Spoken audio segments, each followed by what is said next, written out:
Hi, everybody, and welcome to Sportsview. I'm Mark Ockerbloom with Bruce Lightman and John London, and we are talking sports of all sports.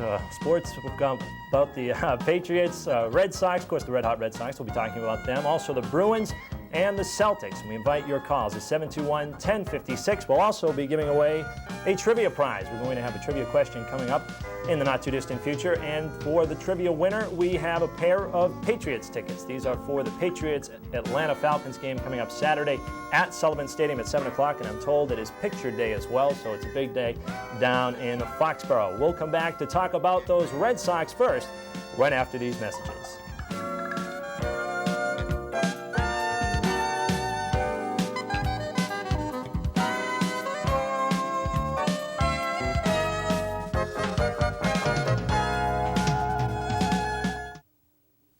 There's a special feeling with cable. You've got it, and it shows.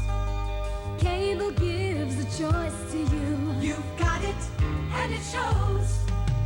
It's the latest news for you. The best in sports and movies too. Whenever you need it, you've got it, and it shows. You've got the best on Continental. On quality shows. You'll find friendly people here. You've got it, and it shows.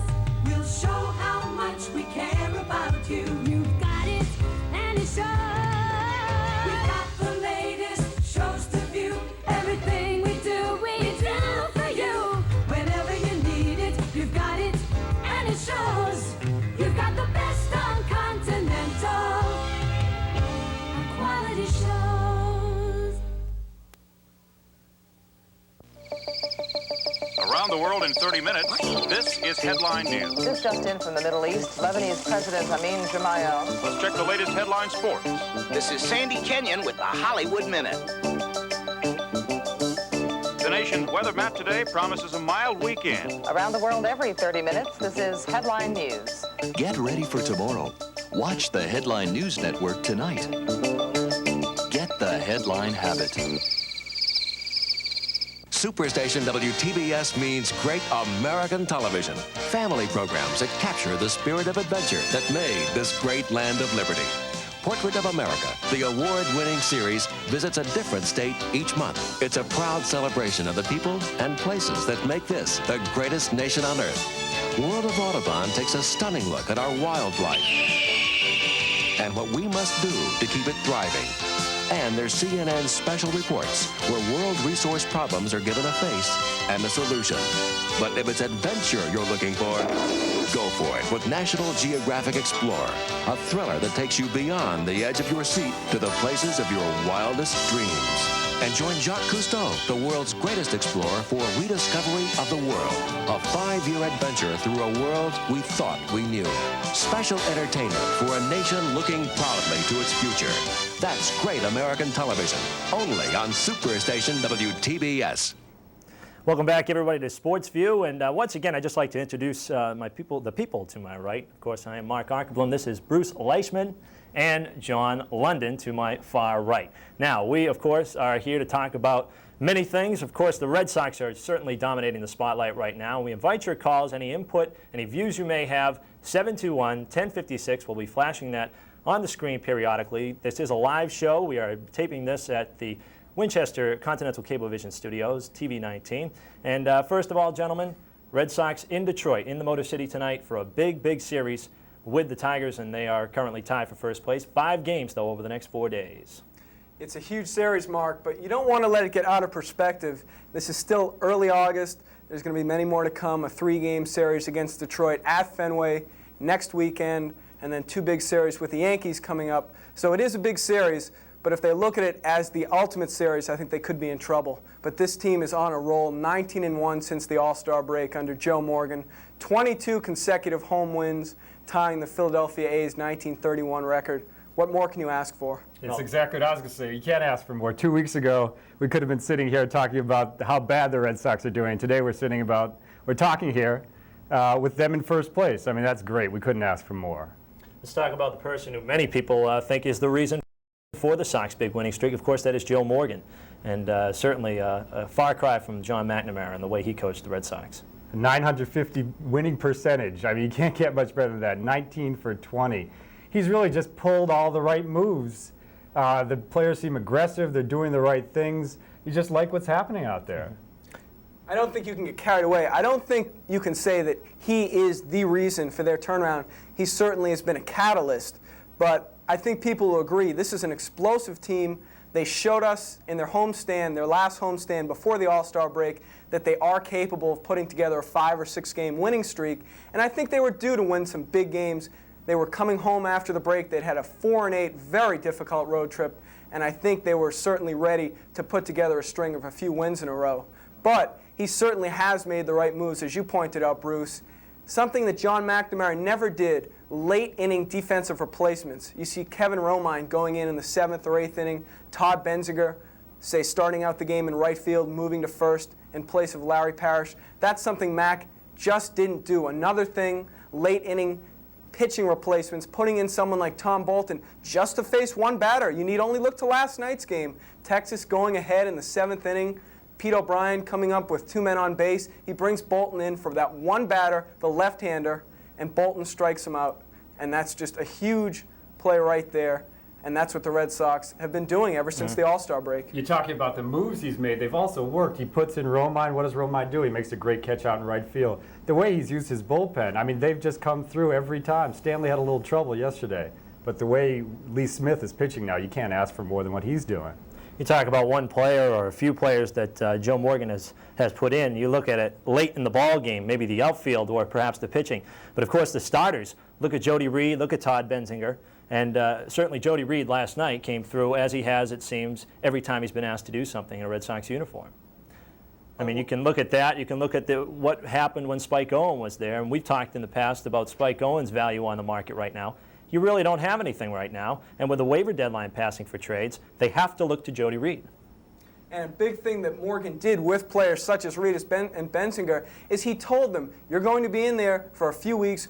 Forget about looking over your shoulder after every game. Don't worry about it. Just go out and do your best. And Reed said it was great. He was struggling before the break. Morgan came up to him, told him he will be the starting shortstop for the next few weeks, regardless of how he's playing. And I think that kind of a confidence builder was key in his resurgence. All right, we have a phone call, I understand, so let's see who's on the air. Hello? Well, we're having some problems with the phone line, but hey, this is live TV, and that's why you can do those things. We'll try to get this corrected. Apparently it's not working right now, but let's keep on that beat with Jody Reed and Todd Benziger. Benziger, another one who's certainly fit the bill for Joe Morgan's squad. Well, you mentioned Jody Reed. One of the first things Morgan did, he said, I'm going to play you. He started Jody Reed his first game as manager, and Jody's played, I think, 19 of the 20 games that Morgan's managed. He's really done the job. One interesting point about Jody Reed coming through yesterday was that they walked Jim Rice to face Jody Reed. You can't say Jim Rice is washed up if they're going to walk him to face Jody Reed. Another good point, Jim Rice. I mean, if you looked at this show maybe 2 weeks ago, although we weren't on the air, this is our first show, let me remind you. But Jim Rice, many people wanting him traded, just wanted to see him dealt with, pay him his money, and make him walk. But I think some of those people are having second thoughts now because he has had 3 home runs since the All-Star break, appears to be getting back in that power-hitting mold, and maybe he will, maybe he won't the rest of the season, but so far he's produced. And the Red Sox have to be happy about it as well as their fans. He also had 3 game-winning hits taken away from him in the last couple of weeks. He's really been playing well. Another thing you like to see with him is he's going to left field a lot more. A lot of people question his bat speed. Now, granted, last night his home run off the fastball pitcher was to right center, but in past games you've seen him go to left a lot more, use that wall. He had a big home run off Teddy Higuera that almost curled foul in left. So it's good to see that. He certainly has been working hard. He's put his incident with Joe Morgan behind him. I think he's handled that extremely professionally. I can't blame some of the sports writers who were all over him after he did have that spout with Morgan, because in the past he hasn't treated players and press with maybe as much dignity as he should have. He's shown a little bit too much animosity towards some of them. And I can understand someone like a Dan Shaughnessy coming out and attacking him in the paper. But since then, Rice has taken that all in stride. He's come back, and he's been playing super. And now you'll see the same people, such as Shaughnessy, giving Rice his due. Well, I think Rice, you'll see a lot of people talking about Jim Rice and saying, boy, you know, he called his fellow teammates associates, business associates was I believe the phrase that he used. And, you know, you get right down to it, they are a business. The Red Sox are a money-making business. And to a certain degree, yes, Rice was right. And, you know, other people, though, will say, well, it's a team element. Everyone plays together. There are not individuals, at least not on winning teams, although we've seen the Oakland A's and the Yankees of past years. Certainly there were a lot of individuals on those teams. Right now we're going to take a break on Sportsview, try to get this phone line fixed, and we'll take your calls at 721-1056 right after this. Stay tuned.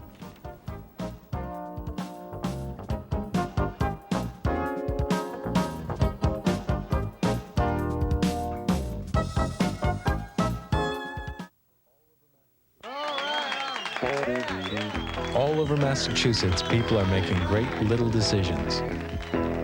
Ed is having his blood pressure checked. John is choosing a healthy lunch instead of a burger and fries. Carol is choosing not to smoke. Everyone is making great little decisions every day. And they all add up to keep you in your best state of health. You wouldn't have to know the early warning signs of a heart attack if you had an emergency medical team living with you around the clock. But there's not always a doctor when you feel pain, pressure, or discomfort, or a nurse when you're having a hard time breathing, or emergency medical technicians when you're nauseous, sweating, or feeling weak. What's left? Your telephone. If you suffer any of these early warning signs, use it fast. Killing time, waiting to feel better, could kill you. Hello, this is Nancy Reagan. The children of the world are the future, but for 1/3 of them who are threatened by hunger and disease, the future isn't very bright.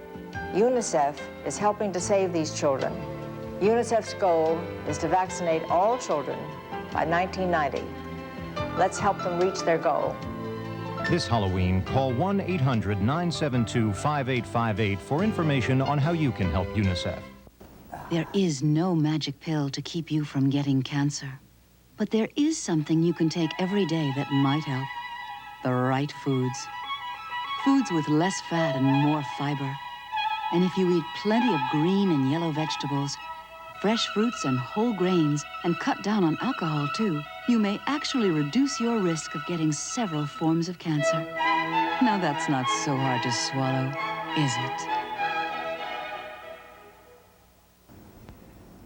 Welcome back to Sportsview, everybody. Mark Ockerbloom along with Bruce Leishman and John London, and we're ready to take the phone call, I believe. So without any further ado, let's see who's on the line. Hello and welcome to Sportsview. Hi, how you doing? Good, how you doing? What's your name? John. John, good to hear from you. What's your question? Well, I was going to ask about the Red Sox, but you guys pretty much covered that. So I wanted to ask John London about Victor Kiam possibly purchasing the Patriots and what he thought, you know, if that was a good idea or not. Good question. Buyer number 16, I believe. Let's switch tracks rather quickly here.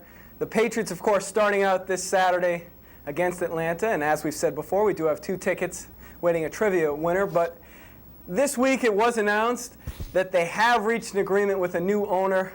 Of course, let's take it with a grain of salt. They seem to do that every week. Victor Kiam, the Remington Shaving Corporation owner.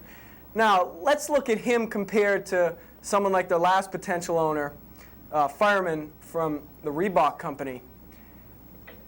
For Billy Sullivan and his family, switching from Fireman to Kiam, I think, is a very logical move. They're certainly getting more money. They're getting at least as much of an input in the team as they were before.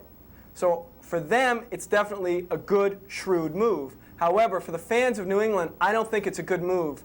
Last year, the Remington company had profits of just about $30 million. Now that's a lot, but not for a company of that size. However, you look at a company like Reebok, last year they had a net income of over $150 million.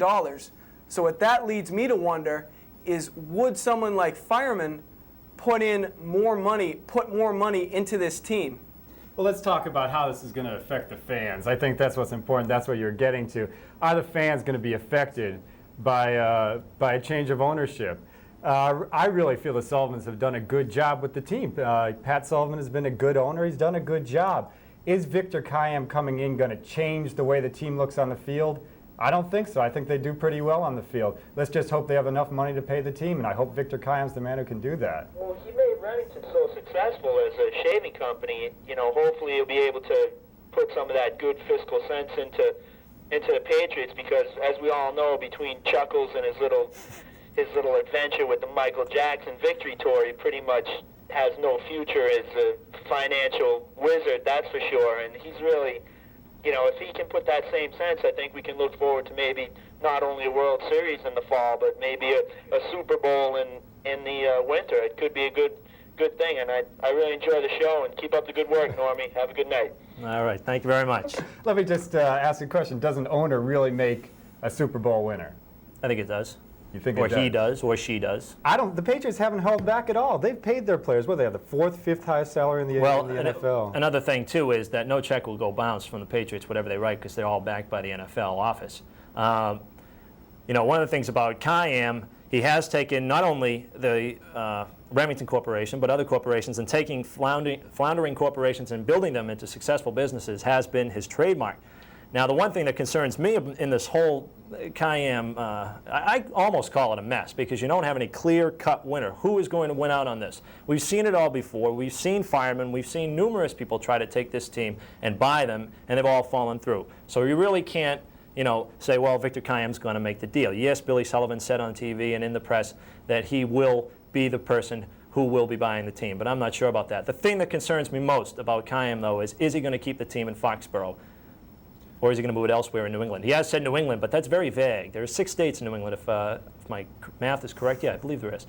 But I'm not so sure that Victor Kiam's not going to move it to a more lucrative spot. However, we've talked about this before, too. The Boston market is a very good one for television and revenues. I don't think the NFL is going to let a team leave Boston. I know it's not that simple, but Boston is like the 6th biggest TV market in America, and they're not just going to let a team pack up and leave. Where can Victor Kiam move it to? The Yale Bowl in Connecticut? I don't. Talked about. Wait a minute. Let me interrupt you for 1 second. I have broadcast a game from the Yale Bowl. I almost died. The conditions are disgusting, and I don't think anyone has to worry about it. You should tell Victor that. Well, I did last night, but anyway, I wouldn't worry about the team moving to a place like the Yale Bowl. Believe me, that was a rumor started by someone who did not do his homework. So they're going to stay then? Okay, what he said in his press conference yesterday at Providence. First of all, he said 2 very important things. He said he recognizes the fact that Fran Murray holds the option to buy the team, and he said he cannot do anything without working with Fran Murray. So at least he's acknowledging that, and that's important. Secondly, he said that barring any unforeseen problems, he will keep this team in Foxborough. He's not talking about just this year. He's talking about in the coming future. Okay. Is he for real? Well, that's something he's for real. It's a question of are the Sullivans for real in their dealings with him? Everything's up front and on the table. We could have a new owner, and they say within a few weeks, although they're not really sure. We know that could be a few months in our language. Let's talk about the Patriots a little bit more. They've had a number of holdouts in camp. Of course, they had some off-the-field dealings with Andre Tippett and, Rich Camarillo, which I can't quite understand, because anybody who's ever seen Andre Tippett and Rich Camarillo know that they're 2 totally different human beings. So, John London, I think you brought this up to me before. Apparently, it was the kickers versus the linemen. Not a fair fight. Well, I don't really understand that at all. The most incredible part about it was that Tippett, even though he broke Camarillo's nose, he did not get fined, simply because Camarillo and Franklin, especially Camarillo, were prodding him. Camarillo, I guess, threw a number of punches at him before he even responded, and it finally got to the point where he felt he had to do something. Ray Berry was discussing this on Saturday with reporters, and let's just say he started discussing the whole matter, and he thought so much of it he started laughing. So I don't think it's something that's going to have much of a carryover effect. It's amusing, but I don't think it goes beyond that. What do you think about this quarterback situation? Certainly something that everybody is keeping an eye on. We have Grogan as the starter. Then I believe it's Ramsey's going to be coming in the second quarter against Atlanta. And the whole second half will be devoted to Doug Flutie. Tony Eason's thumb hurting him, and they're not quite sure about the sensation in his arm, his throwing arm. But what about the quarterback situation? I myself am a big Doug Flutie fan. I know I'm not alone. And I think he deserves the shot at taking this team. You know, I like Steve Grogan as a starter, but I think they should hang on to Doug Flutie. Well, I think I am alone. I've never been a big Doug Flutie fan. I want them to give him a try because the guy can put people in the seats, which is nice, but I really don't think he's an NFL quarterback.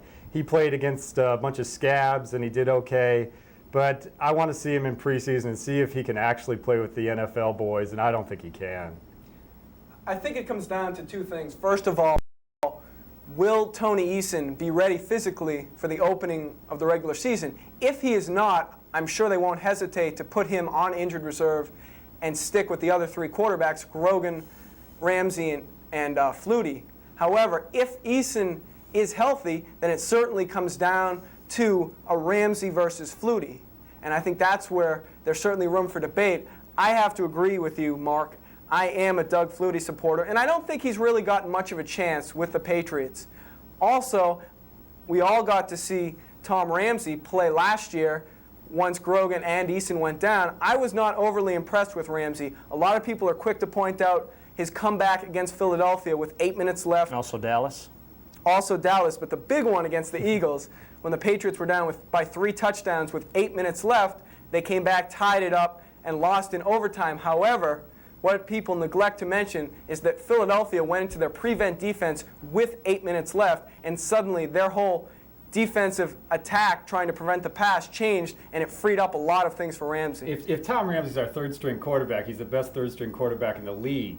And Doug Flutie's a third-string quarterback. What does that do to the fans at Sullivan Stadium? I've been at Sullivan Stadium for the past 2 years every game. They hate Tony Eason. They like Steve Grogan. What does Flutie do as the third-string quarterback? The people are going to be calling for him all the time, and I think it sets up a bad situation for Doug Flutie and for the quarterbacks ahead of him if he's back there at the third string. I agree with you. It's a tough situation, but I don't think that's why you want to or don't want to keep him. I think you've got to look at his on-field performances and judge him from that alone. You think he's more talented than Tom Ramsey? I'm not saying that. I just think he needs to have a chance. A good chance extended over 2 or 3 game period. In preseason or in the regular season? In preseason. All right, we have another phone call. Maybe this is about Doug Flutie. Let's see. Hello, you're on Sportsview. Yeah, how you doing? Good, how you doing? Not too bad. That's you good. guys touched on the, I don't know if you call it a quarterback controversy, but the quarterback situation at the Patriots camp. And evidently Steve Grogan and Tom Ramsey are going to split the time during the preseason here, but when Eason comes back, you got to be thinking that he's going to be the first-string quarterback, and I really have a lack of faith in him. What do you guys have to say about that? I like Tony Eason. I like Tony Eason. He led us to the Super Bowl. Also, the year that we lost to Denver in the playoffs, he had a great season. People seem to forget that. I think he is an excellent quarterback, and if he were just given the nod and said, Tony, you're our quarterback, he would be a much better quarterback. You just think he needs a vote of confidence? I think he does. I Go ahead. Yes, caller. A lot of people always mention the fact that he brought him to the Super Bowl, but he had a decent season, but it was really Grogan that took him through the playoffs and I think carried him to the Super Bowl. How about the year after that when they had no running attack and that team went, 10-6 with him throwing 50 passes a game? He was extraordinary that year. Well, if he's throwing 50 passes a game, I'm sure he's going to complete his share of... He's also going to get intercepted. And Tony Eason, one thing he does not get intercepted. He doesn't make mistakes. He doesn't, but that's sort of the old Ken O'Brien syndrome, I think. When he was leading a league a few years back, or a couple years ago or so, he only had, I think, I could be wrong, but something like 7 interceptions the whole season, but he was getting sacked about 4 or 5 times a game. Bruce, you're also saying that Eason's going to throw the ball. He's going to get intercepted. Tony Eason, if I'm not mistaken, is also a guy who will eat the ball and take the sack. Now you have Doug Flutie, who's going to be the exact opposite of that. He makes things happen. Whenever you have a scrambling quarterback, a la Fran Tarkenton, you're able to, buy some time until the receivers get open. Tony Eason has shown me absolutely none of that, and when he does scramble, he gets hurt. I think Tony Eason is quietly efficient. That's my beef for Doug. That's my representation of Doug Flutie. I think he's quietly efficient. He's not a great scrambler. He does avoid contact because he doesn't want to get hurt. But he also does not get intercepted. The Giants game last year, they might have won that game if Tony Eason was quarterback. Steve Grogan threw a stupid pass. I like Steve Grogan. But he threw a stupid pass at the end of the game that Tony Eason would have never thrown. Okay, let me put in my 2 cents worth here. I agree, Tony Eason has potential, but what bothers me about him is he seems to lack almost the courage out there. Mm-hmm. Sometimes He just throws the ball away too early. He's afraid to sit back there. Ken O'Brien obviously sits back in the pocket much too long, and they've been working with him on that. But someone like Eason is almost afraid to wait until a few of the receivers get free. If he could just get that courage, find it within him, then I think he could be a good quarterback. I think the courage comes from a vote of confidence, from the coaching staff, from the team. You're our most talented quarterback. We're going to have you as our starting quarterback. He is the most talented quarterback there, I think. Well, I think we're talking about professionals. I think in college and in high school you need a vote of confidence. I think when you get to the pros, you better know you can go in at a moment's notice. But I think the vote of confidence is also for his other players. No, I agree, but I don't think it's a total motivational force. No, but the other players say they get up when Grogan comes in. I don't want that to happen. I want them up from the second Tony Eason's in there. Well, that they should be. No They question should be up about for that. any quarterback that steps in there. If I could just add one more thing. Sure. I don't want to take anything away from Tony Eason. I think he's a great athlete, and I think he's got a lot of potential, but he almost reminds me of Fred Lynn when he gets out on the field. I mean, that guy was a world beater, and now what's he doing? He's backing up Brady Anderson. Well, Brady Anderson's another topic. We'll get back to that in just a bit. Simile but, really. What about that? I mean, Tony Eason doesn't seem to be having too many fans, Bruce. What do you think? About myself, if you're out there, you better give him a call because he's seeing it fast. He took a lot of time. I mean, he didn't get the vote of confidence from the beginning. A lot of young quarterbacks have come into a situation, they've said, you're our quarterback for the future. Tony Eason has never been told he's our quarterback for the future, he's our quarterback for the present. Somebody's got to say, you're with us, not... I think he's been in a very bad position the whole time he's been here. No, certainly the injury doesn't help either. Any other questions, caller? Guess that answers that. Guess not. Okay. Well, let's get back, if we can, to the baseball because I think there's still plenty more to talk about there. Don't worry, Celtics, Bruins fans, we're going to get to them too.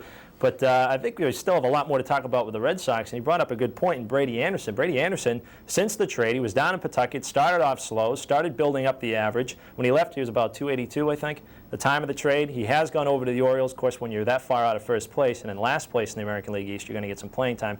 He's played very well the last couple of games. I don't think there was ever any doubt in Brady Anderson's talent. Mm-hmm. The Red Sox outfield is loaded with young talent. He was going to perform eventually. It's okay he's doing it for another team. We've got Mike Boddicker. We've got something to talk about here. Now. Brady Anderson might have been the future. Who knows? We've got a lot of good young outfielders who are the present. So we've got another pitcher, too. Yep. And you've also seen plenty of people that were supposed to be, coming up through the minors. Everybody touted them as big prospects and never really pan out. And not to, try to put a hex on Brady Anderson, but he has yet to prove himself. Whereas someone like a Boddicker, who pitched 2 World Series games back a few years ago and held scoreless, and score a run on him when he was pitching down in Baltimore, he's certainly a proven veteran and a proven winner. When you get a chance to go for the championship, which they haven't won in 60-odd years, you go for it. I agree with Lou Gorman totally, and Lou Gorman's another one we have to talk about. He has made some tremendous deals to get key players, namely Cerrone, Smithson, Parrish, also Boddicker, and a few others.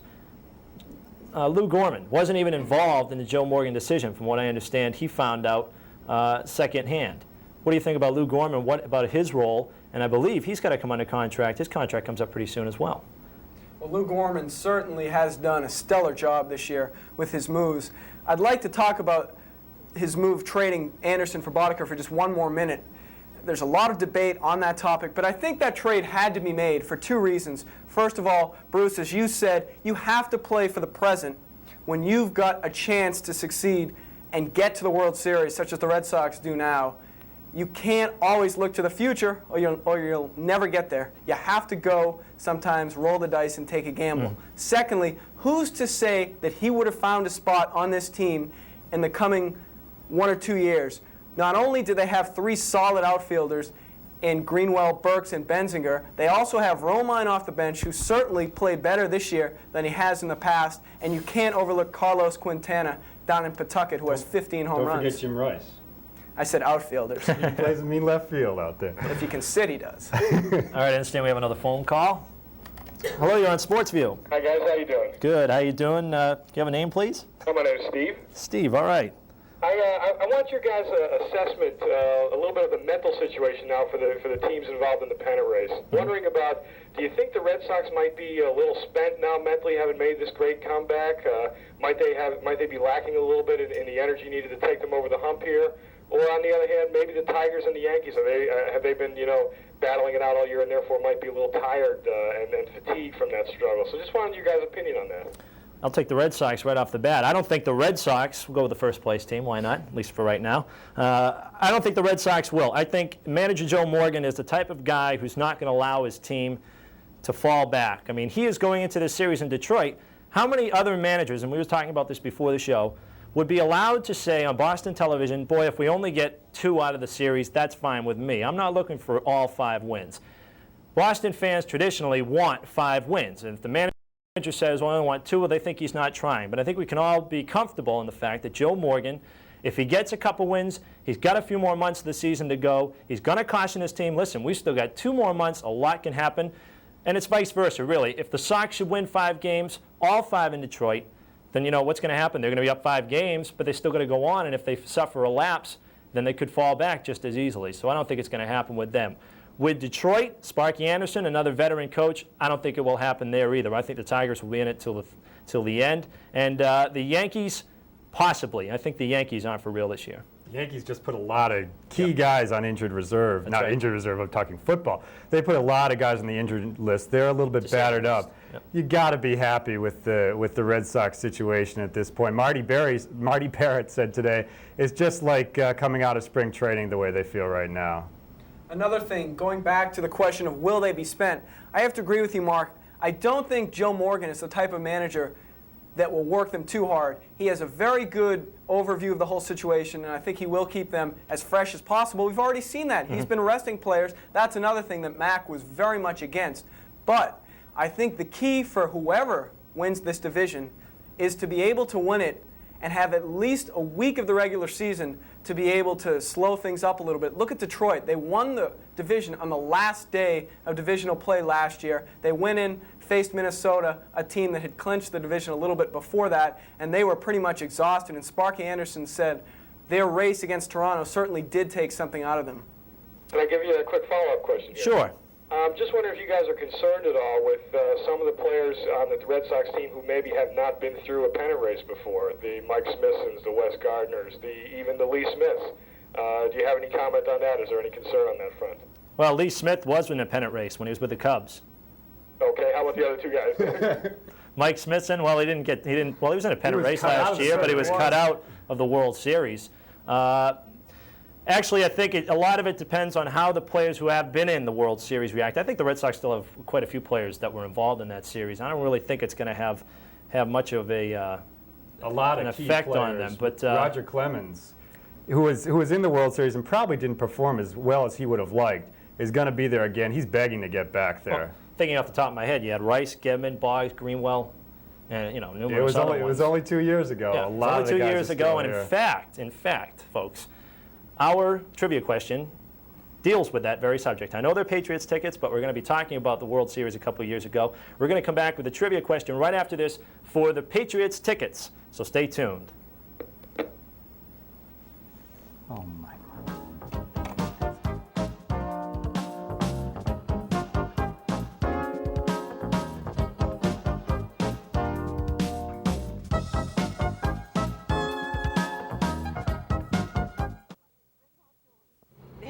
Nothing like the great outdoors. It's a corner of America, a picture from our past. It's quiet towns and rolling hills where time slows down at last. The spirit of Massachusetts is the spirit of America. The spirit of the red, white, and blue. The spirit of Massachusetts is the spirit of America. The spirit that we want to share with you. For your free Massachusetts vacation kit, call 1-800-624-MASS. Hi, I'm Carter Allen, and I want to give you a Backstage Pass. Backstage Pass is the only way you can see Boston's best bands playing in your very own home.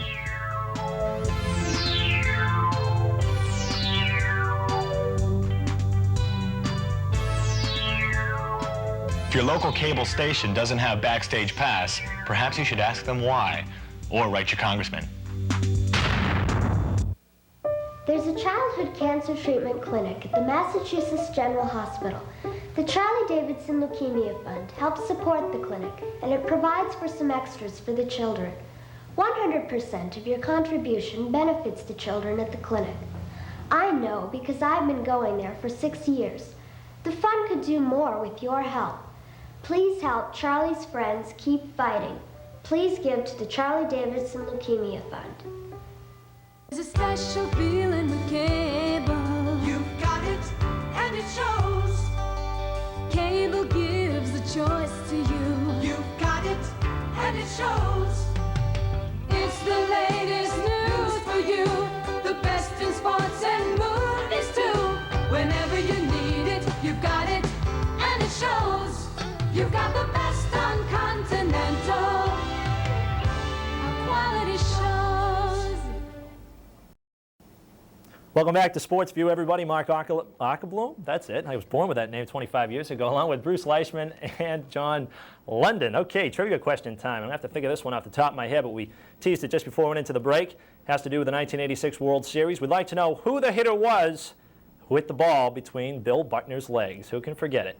You tell us his name. You got 2 tickets to see the Patriots at Foxborough Saturday night, 7 o'clock start for that exhibition game. Also photo day, I guess, just before that. So a big day down in Foxborough. John London, you want to get back to baseball, though, and this series in the Motor City with the Tigers. Can't help but talk about it. I know you don't want to get too excited, but still, it is there. Starts tonight with the 1 game. Clemens against Walt Terrell, who has not the best record this year, 5-8, but he has been tremendous over his career in Tiger Stadium. The doubleheader tomorrow, and then single games on Saturday and Sunday. I think that Detroit, not the Yankees, that is going to be the one team that really gives the Red Sox fits down the way. They have a super team. Their pitching has been better than expected this year. Morris is having an off year, but he's been on since the All-Star break. Terrell's been pitching well in spots. Alexander has done extremely well. Tananis pitched well. And their bullpen of Guillermo Hernandez with a, a 2.03 ERA. Yep. Paul Gibson, and of course Mike Henneman, they have really done it with their pitching, something they didn't get last year. They're not a hot team, though. What are they? They've lost 10 of the last 20 games. Well, actually, 500 ball doesn't win you a pennant. Well, they're 10-10, 7-3 in their last 10, though. Okay. And they're playing at home. And the Red Sox actually swept 3 games earlier in the season out in Detroit, if I'm not mistaken. But I agree with you. I think Detroit is going to be the team there at the end. I just think Sparky Anderson. I can never count that guy out. And it's funny because if Sparky Anderson hadn't beaten the Sox in '75, it would have been his 3rd World Series when he didn't win. He was the losing coach. And, of course, we all know he won and went on to win another one. And, of course, we'll find out how the Red Sox do against the Tigers. They're playing them 8 games over the next 2 weeks. Have a caller? Yes, we do. Trivia question caller, I hope. Hello, you're on Sportsview. Oh, thank you. Hi. I have the answer. You have the answer? Yes. All right, what's your name? Edie. Edie? Yes. Okay, Edie. The answer Go is ahead. Mookie Wilson? You got it. Oh, great. I'm going to the game. All right, you got it. Now you're why don't you stay on the line, or actually, yeah, I guess we'll have to do that. Stay on the line, and our producer, Don Cronin, will take that phone call. Great. All right, we'll just hold on right here. Great, Edie's the winner. She wins 2 tickets to the Patriots game. It's as simple as that. We're going to be having the trivia question every week, and I believe next week we got a nice gift from NESN, New England Sports Network, right here on this very show, TV 19, 7 to 8 Thursday nights. Let's get back to baseball, though.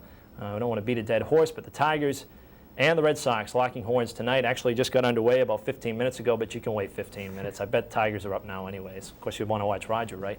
Okay, John London, you had talked about the pitching staff and the depth of that pitching staff for Detroit. Let's talk about the depth of the Red Sox pitching staff. Why not? Red Sox pitching has been unbelievable this year, especially the second half. It certainly has. As I said before, 19-1 since the All-Star break, and they have really gotten the pitching. Roger Clemens has won his last 5 decisions. He was just awesome in his last 2 outings against Texas and Milwaukee. Bruce Hurst, I think, is the big question mark there. They need a strong performance from a lefty in Tiger Stadium because Detroit has those big left-handed batters in Whitaker, Evans, and Matt Noakes. And, of course, we all know how short that right field wall is in Detroit. So I think Hurst is going to have to pitch a good game on Sunday, although I don't know if he can coming off 3 days rest, especially where he's been injured, what have you. Also, Tommy Bolton, I'm sure, will see more work in this series than he has in the past.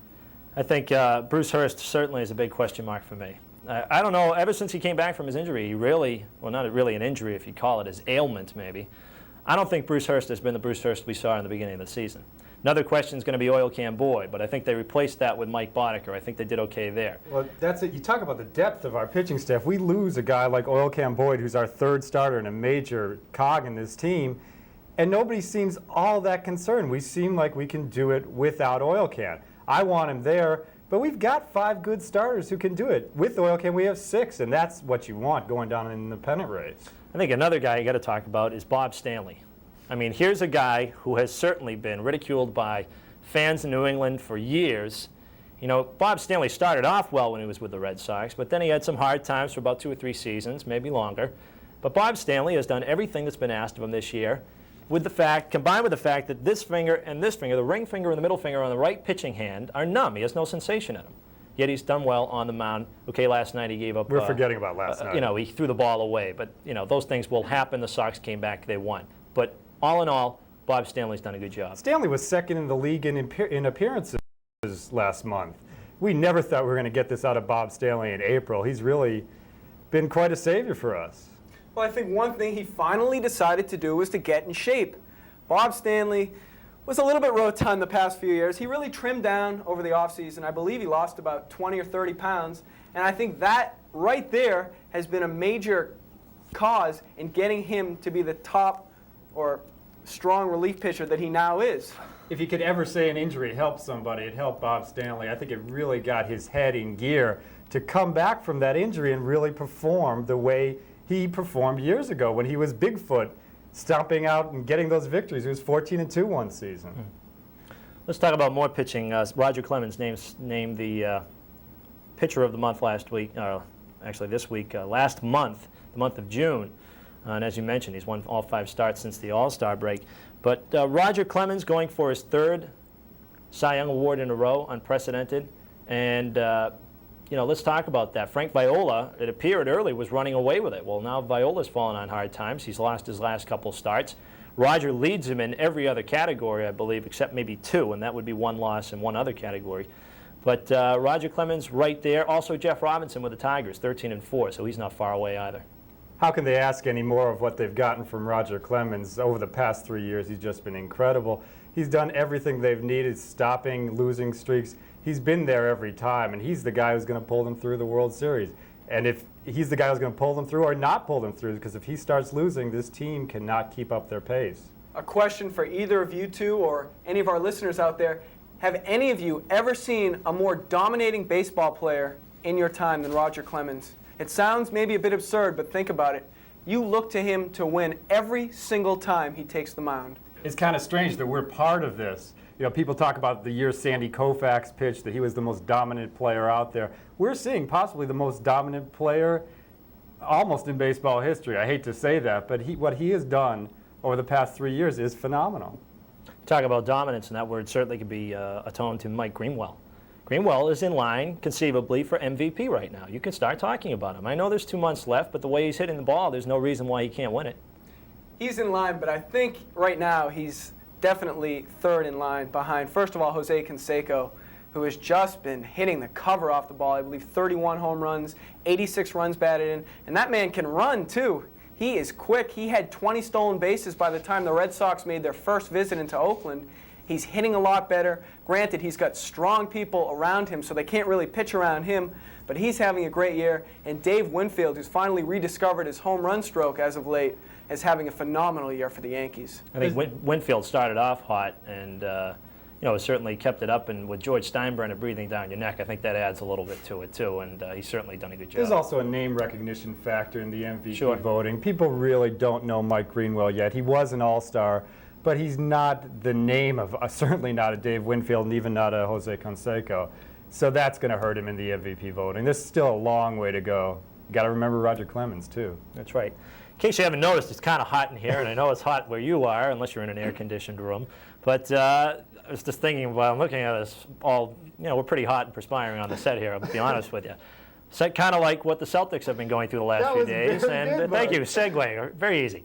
Bruce, you had a chance to go down and see the Celtics rookie camp over at Shapiro Center at Brandeis. What can you tell us from that instance? You think it's hot here tonight? It was so hot at Brandeis the other night. Everybody was almost fainting in the crowd. We went there to see some good schoolyard excitement is what we thought would happen. And really what was happening were the players were really intense, and there was a lot of intense defense. And that was causing the action to kind of slow down a lot. Reggie Lewis really wanted to showboat and wasn't able to, because every time he went inside, 4 guys would be on top of him. And it really wasn't the excitement with the heat. One time the ball just slipped off one of the shooter's hands. A couple comments I'd like to make. Steve Mitchell, he's a free agent guard out of UAB. He really played well in the first game before it got unbearable. He's a name to remember. There's a place open on the team with Dirk Minifield apparently leaving. So he could be a name that will be there. And also, Patio played some really good defense on Reggie Lewis. That was the mark against Patio, our 3rd-round pick. Kenny played the D. He played good D on Lewis. He threw up some real air balls, though, but the weather had to do something. I see a snicker out of John when you say Patio's name, because he is one believer who doesn't think that Gerald Patio can make it as a Celtic in the Celtic mode of playing basketball. Well, I've got a question for you, Bruce. Is there room on this team for both a Reggie Lewis and a Gerald Patio? Those 2 people really like to shoot the ball. Well, there's probably not room on the team. There's basically 3 open positions right now, and they're probably going to be filled by Shaw, the rookie, probably Bill Walton, and the Yugoslavian player. So I don't think there is a role for Patio, but it'll be fun in training camp to see a guy like him, I'll tell you that. Should be interesting to see what, in fact, has come of Bill Walton, because Bill Walton certainly, we've put up with watching him sit and maybe practice one day and sit again and maybe practice. But how much of a role do you think Bill Walton will be? The guy hasn't played in a year and a half. Really, if you look at it, 2 full seasons. I mean, as far as Bill Walton actually playing, contributing solidly to a basketball team. Well, I'm holding out hope. I mean, he says he can still come back and play, and I'm really hoping that he'll be able to do that. But you're holding a spot.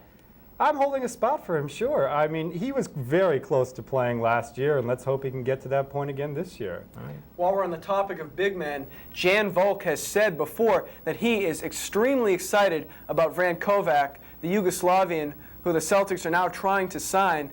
Supposedly, he's a top-notch defensive player. He's, I believe, 7'3", and they feel if they can develop his offensive skills a little more, he could really have an input in the Celtic 1988-89 team. And apparently he's a chain smoker as well. There's some problems with that guy. Speaking of problems, Mark Akers was really rusty in that training session. Of course, Mark Akers did have an excuse. I believe during the season he got married, and he just took his honeymoon, I believe, to Hawaii a few weeks ago. That's right. So he was quick to point out the fact that he is not exactly in playing shape. He looked a little overweight, I'll tell you that. Well, he's got the rest of the summer to burn off those calories. We have a call. Okay. Hello, you're on Sportsview. What's your name? Yes, this is Tad. Tad. I have a question about Gerald Patio. I know we went to UNLV. They're running Rebs out in Las Vegas. That's right. Jerry Tarkanian. Oh, yeah, the Shark. And there you go. You know they're not known for their defensive specialties out there. I just want to know where the Celtics stress defense so much is an integral part of their game. How well will he be able to fit in, do you think, with their team? And he's an offensive-type player. Do you think he'll be able to fit in? Well, that's what I was talking about. Patio looks like he has tried to make the effort defensively, and he looked really good against Reggie Lewis the other day. As I was just saying, I don't think he's going to make the team, but he could give them a good run, and who knows, maybe if somebody gets injured, Gerald Patio could be there. He looks like an athlete who could be around. I think the caller brings up a good point. I don't think he'll have any chance to stick around unless he shows Jimmy Rogers and his staff some sort of defensive capabilities. We all know he can shoot. You can look at some of his statistics for that. He went to UNLV. That alone should tell you that he's an offensive-oriented player. But if he can play solid defense, and if he can demonstrate that in both this rookie camp that just passed and in the preseason, then he might have a chance. He's making the effort, and that's something Yes. you gotta like. Let me ask just one more question here. Sure. In regards to the change of the coaching staff for the Celtics, I'm really glad they've changed it up a bit. I think KC was overworking the starters, as everyone agrees, I think. Jimmy Rogers, though, what do you think his new philosophy will be? I mean, instead of just working the starters, I know he's going to go into the bench, but the bench is very inexperienced. Well, why are they inexperienced? Because KC didn't use them. It's catch-22. They'll be able to be competitive with this inexperienced bench. I mean, when they get up against the NBA teams, the other teams aren't going to take them lightly. Well, the question is, how did Detroit make the finals this year? They made the finals by using the young guys, and I don't think Dennis Rodman is any more talented than Reggie Lewis. They've got to be used. You've got, 82 games in the season to get to the playoffs. The Celtics will be in the playoffs, and there'll be a better playoff teams a better playoff team if the bench is used during the season, and Rogers has said he's going to use them. All right, Ted? Okay, thank you. All right, thank you for calling. Well, we're almost out of time. We're going to come back right after these messages and wrap up the show, so stay tuned.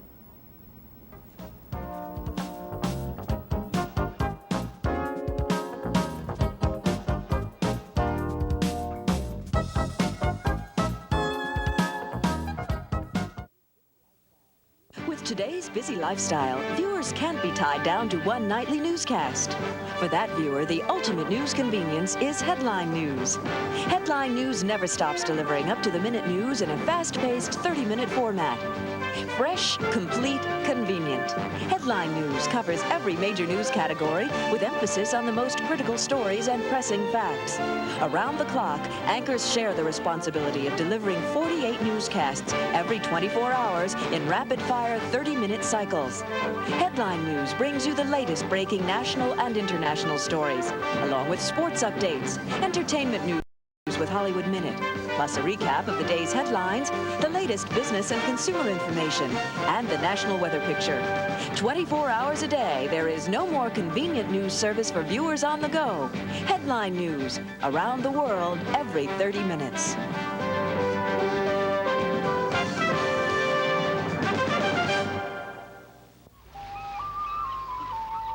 It's a corner of America with cozy harbor towns. It's salty air, wicker chairs, and a surf that pounds. The spirit of Massachusetts is the spirit of America. The spirit of the red, white, and blue. The spirit of Massachusetts is the spirit of America. The spirit that we want to share with you.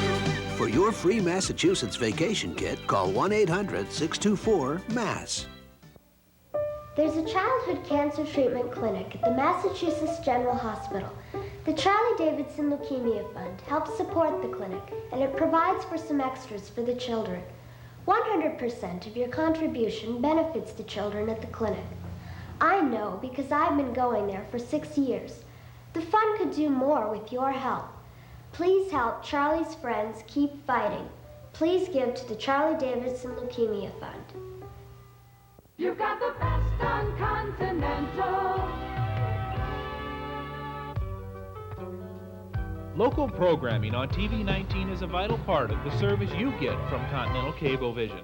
From coverage of Winchester's local sports teams to important municipal meetings, from topical discussion of public affairs to the presentation of homegrown entertainment, you really do get the best on Continental. A quality show. Welcome back for the final segment of Sportsview. We got just a little bit of time left, so I'm going to ask my panel how they feel the Red Sox will do in Detroit this weekend. John? Well, I think you've got to look at a win tonight with Clemens. I don't want to take anything for granted, but I'll tell you what, that boy's been pitching some baseball lately. I look for him to win tonight. Tomorrow night, they've got to split. They're putting out there a couple of pitchers who don't really put a lot of steam behind their pitches in Boddicker and Smithson, but I think they can take one of those two on Saturday. I'm hoping that they can come back with a Gardner win because I don't think Hurst will take it on Sunday. So I hope and look for them to take 3 out of 5. Well, I'll go for 3 out of 5 also. You pretty much said it all. I'll take tonight as a win, and hopefully they can split the rest of the 4 games. 3 out of 5 will do them pretty well in this series. I'm going to sound like a broken record and go 3 out of 5 too, because I am a little bit leery on Smithson and also Hurst. I mentioned earlier I don't think his health is up to speed. Well, that's it for tonight, Sportsview, our first show. I'd like to thank you for watching. We will be back next week, same time, Thursday night, 7 to 8, right here on TV 19, a live call-in show that night, too. We'll also have our trivia question. We'd like to congratulate Edith for winning tonight. Was it Edith or Edie? Edie. Okay. We'll see you. Thank you for watching. We'll see you next week. Good night.